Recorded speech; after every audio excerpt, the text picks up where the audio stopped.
Hi, film addicts. Welcome to part three with the amazing Bill Smitrovich. He's a fantastic actor, director, and producer. You've probably known him from film and TV roles, from playing a prime part in the TV movie pilot of Miami Vice and a co-starring detective part on the series Crime Story.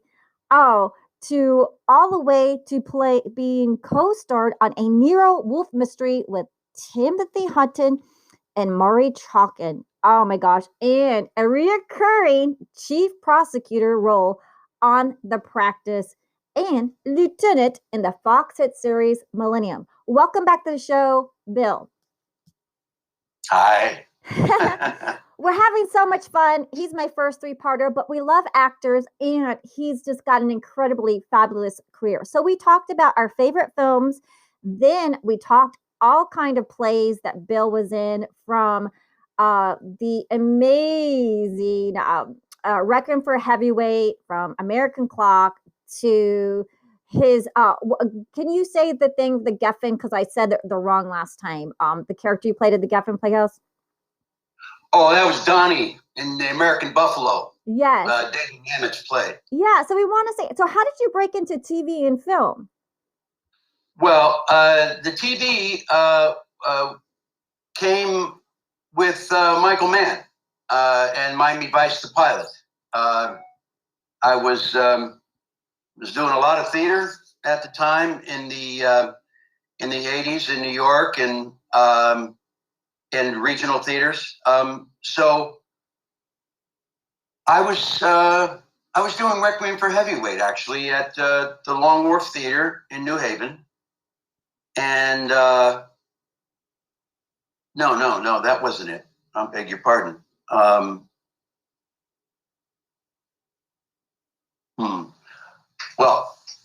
I was doing a play. I can't remember which one it was, but I got this TV script and for a television movie, and it was called Gold Coast.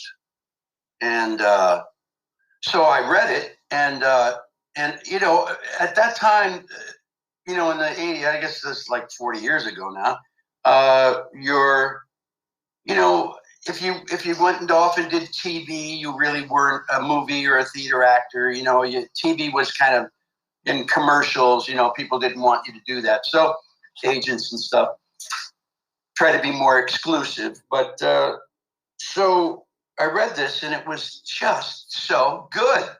And it was written by Anthony Yerkovich, Gold Coast, and they wanted to see me for the role of Scotty Wheeler, this bad guy that went bad on his partner, and and it turned out to be Miami Vice, the pilot, and it was an experience that, you know, I mean, here I was in this movie, and I didn't, you know, I had a pretty substantial part, and it was the first time I was doing some film acting, and there were Thomas Carter directed that 2-hour pilot. I don't know if you know Thomas Carter. He was one of the players. He was an actor on The Shadow. Oh wow! White Shadow. He was one of the black players on the team. My friend, dearly departed Ken Howard, my really good buddy, and he. So Thomas gave me some good advice, and he gave me good direction, and, you know, I mean, I had to bring everything down, and but we, you know, Bonnie Bedelia was playing my wife too, and I only was with her for one day, and for one scene, but, you know, I got a chance to see a lot of different styles of acting around that show as well. Miguel Pinheiro, was on the show. I mean, these are the kinds of things that Michael would take chances with, like a guy like Miguel, who was an incredible writer. And he wrote a play called Short Eyes, which is to this day probably the most chilling play you'll ever read or see about prison life. But it was an incredible experience, and I went back to my apartment in New York, and it was, I guess, the show had been on the air now, and now I'm back in New York, and I'm coming back from someplace else, and I knew I'd made it when a cab driver said, "Hey, you're that guy on Miami Vice." Oh, that is so cool. Wow. When you make it, when the cab drivers or the Uber drivers these days recognize you. Hey, that is so Hey. Cool. Wow. That's when all the cab drivers used to speak English in New York. Man, it's okay. We all speak our own language.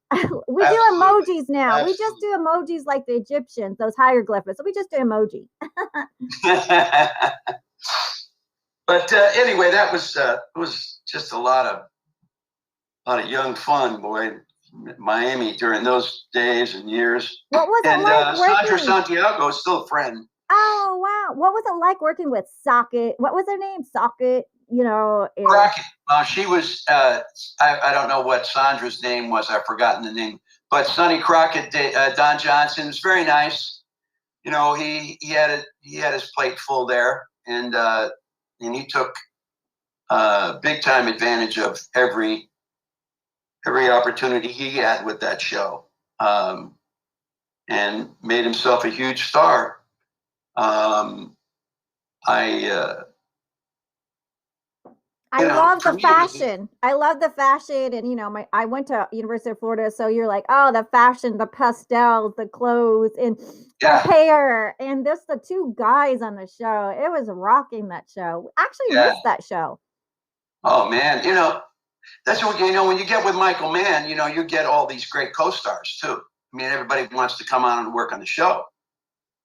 When we did Crime Story, I mean, we had Miles Davis on the show, for Christ's sake. We had Lynette McKee. We had Dexter Gordon.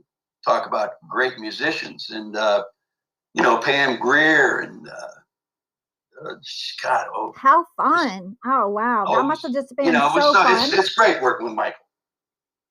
Yeah, and then so you had actually done a play, series Life Goes On, co-starring with Patti LuPone of Evita fame, and you played parents to a son born with Down syndrome, who was played by Chris Burke.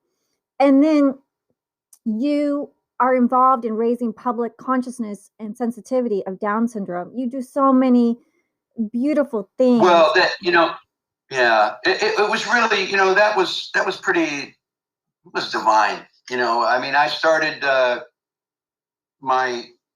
in college. I was a minor in special education, and it meant an awful lot to me in terms of my emotional and developmental growth. It was. I've forgotten where we're. What we're doing, you're doing the Life Goes On Celebrity Golf Classic. Yeah. Well, so we were getting this opportunity to do Life Goes On was just astounding. When I was doing Frankie and Johnny in New York, and they sent me the script, I couldn't believe how wonderful. And to this day, before I get cut off, it's the most gratifying work I've ever done. On stage, film, whatever it may be, to raise the consciousness of people and siblings and relatives and friends and just the general population of people that require some special needs or have some difficulties in this world. I mean, it's just, Chris was a remarkable young man, is a remarkable young man. And it's still the most gratifying thing I've ever done. To meet the people, to get the the fan letters from siblings who thought they changed their mind about their brothers and sisters and the people around them, a different way to look at people. And you know, Special Olympics is such a wonderful opportunity for everyone. I mean, you can't not go to a Special Olympics without leaving feeling bigger, wholer, more loved, more loving, awake. It's just to be in the presence of people like that who are unconditional love and mostly. Yeah, we definitely hope that once we're able to have a golf again, that your life goes on Celebrity Golf Classic, which you host for the Down Syndrome Association of Los Angeles. We'll be able to. Otherwise, we got to go to the party platform and just maybe show somebody golfing. I don't know.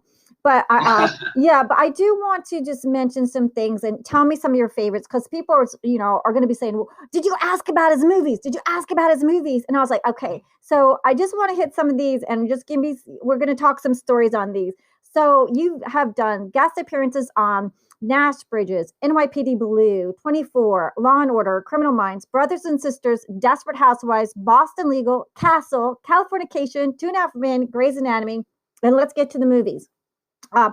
Series does the practice, Without a Trace, The Event, The Last Ship, Dynasty, and big screen supports include 13 Days, Iron Man, The Rum Diary, Eagle Eye, Ted, and its sequel, Ted 2, The November Man, Bleep, and The Valley of Bones. So if you'd like to share some of them, like, well, how was it working on Iron Man, a big action movie? Come on, we've got to ask. Yeah, that was pretty cool, I gotta say. We were at an Air Force base. Where the hell out in the desert? I'm trying to remember the name of it now. It's where all the big ships come in. I forgot. Anyway, Long Beach. But it was out in the hills of the Alabama hills out there, and into California, up near Bishop, and we had a scene there where Downey and I are standing watching the ballistics or the ammunition. What we're going to do, we're going to blow up a mountain, and it's all done on green screen. But we're looking out over this vast horizon.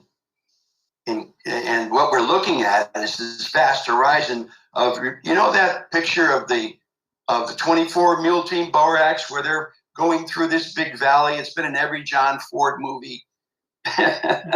But that's where we were, the Alabama hills, right? And exciting. We're looking out, this vast expanse. But in front of us is a compressed air machine that is they're going to unleash this, and it's going to produce about 100 miles an hour of wind in about 10 seconds. Incredible. And that is the force of the explosion. So, John Favreau yells action, and we say a few lines, and then we go, watch this, and boom, all our hats fly off. We're hitting with the thing. It was great. It was absolutely great. And we did it in one take, thank God. Wow, stunt work too. You do stunt work. I mean, thank gosh you were safe. But it was kind of fun watching that, right? As a girl, you're like, gosh, they never get to do anything fun like the boys do. Boys do have more fun, I think, in movies than girls sometimes. But we're coming up. Well, don't tell that to Gail Gadot, right? Gail Gadot. Well, that looked fun. Wonder Woman. So you have so many movies. Can you share another movie on the set that you did? Another movie? Well, a movie, yeah. Air Force One. Had a great time. Wolfgang Peterson and who was in the Spencer Garrett was in that scene as well, and we had a moment on set. We were all in the Situation Room while the president was up on Air Force One with the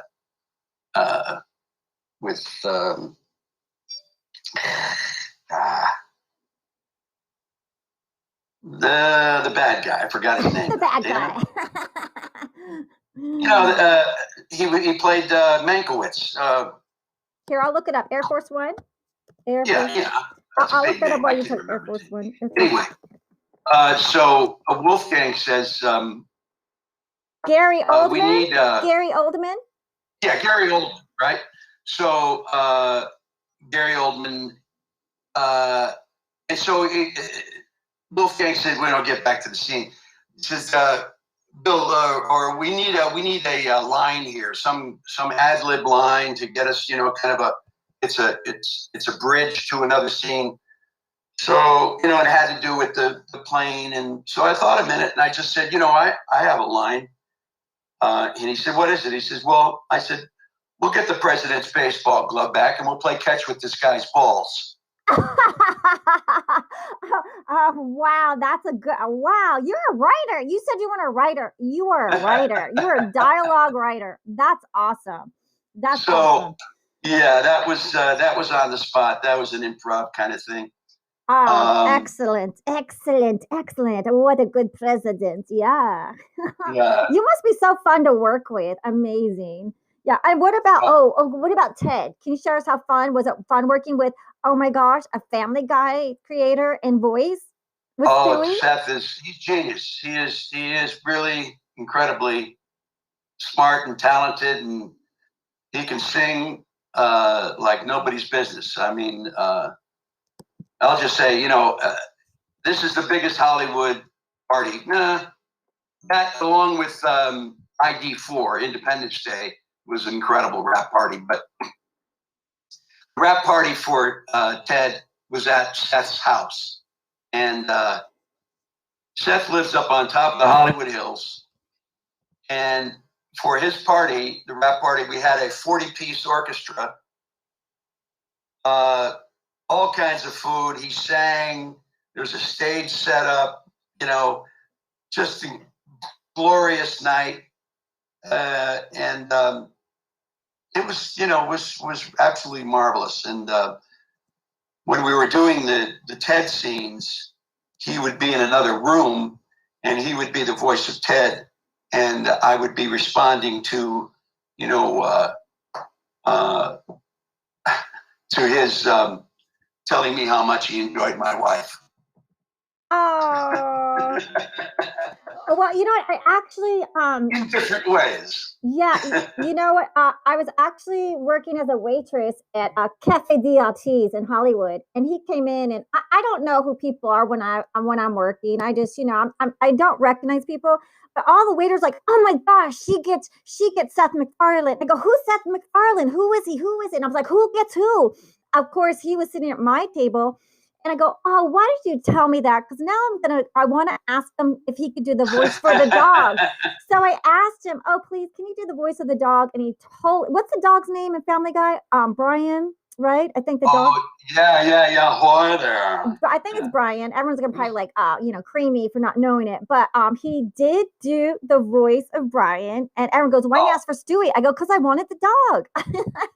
Stewie, that's it, Stewie. Stewie's the kid, but the dog's name I think is Brian, right? The one that drinks martinis. Yeah, you're right. Because he drinks cocktails and martinis, and I know everyone during lockdown has been binge watching Family Guy and drinking martinis or cocktails. But he did do the voice for me. And my friend says that he does do a lot of singing at like vibrato. So yeah. Oh my God. Oh, he's got a beautiful voice, and he knows so many Sinatra songs by heart. I mean, we were talking at the party, and I said, one of my favorite songs is the Stars Fell on Alabama, the Frank Sinatra song.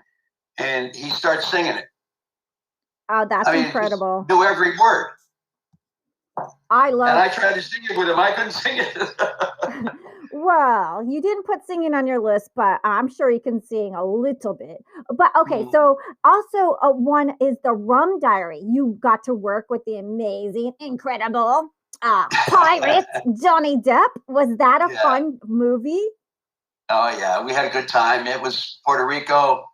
Uh, you know, John was a little uh, predisposed, I would say, with Amber Heard during that. Oh, oh gosh. Yeah.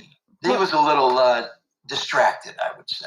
Well, we wish everyone well because I love the Johnny Man, Pirates of the Caribbean. Come on, he's the amazing. I just, wish everyone whatever. I don't know, I haven't been there, but I wish everyone well. Okay, so let me just see. So, we got to talk about the November Man. We do got to talk about that. Mm. Well, that's the last film I made and the best uh, film experience I've had. Besides, as I've said before, Pierce and I share the same birthday. We found out different years, but and after it was over, the nice part about it was, we all felt that we did a great job and felt we had a good film, and the film crews in Serbia are incredible. They're astounding, and if anybody, all you film people out there, know that there are incredible Yugoslavian films out there. That there are filmmakers. There are third generation filmmakers from Yugoslavia or former Yugoslavia. That's So incredible. yeah, it really is remarkable. There are some beautiful films that they made in the 40s and 50s and 60s. But anyway, we had a grand time. So after it was over, my wife came for the last 4 days of filming, and then we took a Croatian vacation. And Croatian vacation. I wish I could go on a we vacation. rented a car and we drove around Croatia. We had like 1,200 kilometers, interior, coastline, national parks. It was unbelievably gorgeous and fulfilling and enriching. It was just wonderful. Croatia is really a gem. Oh, and I just want to let everyone know you're married to Shaw Purnell and the father of two. And I just want to mention that you played Alexander Haig on the TV movie biopic on Yes. Ronald Reagan, starring James Brolin, who's really a wonderful actor too, and Judy Davis. Yeah. And you recently did the Bleep film and the Valley of Bones. So, I want to ask you, so how did COVID affect your art? And then can you just share with us before we go what you're working on and where our audience can keep up with what you're doing next? Well, right now, during COVID, I've been busy with my partners in Seattle, working on a project called The Write-In. And The Write-In will be a streaming television show using robots. And we will have an app called the Win app, the Write-In Network app, and a website. And what we're putting together now, and we have investors that are interested, people that hopefully will get this off the ground soon. But we are looking for more people. We've still got things going on. But the idea of the show is it airs once a week. As I said, it's a streaming show, and we have an app. And this is it's a community. It's about America's collective psyche. Everybody we will find through hashtags on the web and in the internet, we'll find the hashtags and the keywords that are trending for that particular week. That's And cool. once a week, we will take those issues with thought leaders on those issues and people that are media savvy or are experts in this particular field, along with different segments of the show that our show will be able to be viewed by a whole family. Every age group, and we want every generation to take part in it. We want to find out what America's thinking, and especially now. What can they have can we have a conversation with one another? We're not having that conversation now. Everybody's doing a lot of talking, but nobody's doing any listening. Not nobody, but there is a lot less listening going on now. And people are afraid. And they've created this vacuum of communication, of being able to share ourselves with one another. And on the show, we're going to have segments with sociologists and psychologists and therapists to help people through this, to allow people to contribute for a show that's about the people, for the people, and by the people. I love that. For the people, Yeah. by the people, and about the people. That's brilliant and beautiful. And you're such a beautiful soul. I mean, are you going to use your general voice? Welcome to the show today, everyone. Hashtag from the general.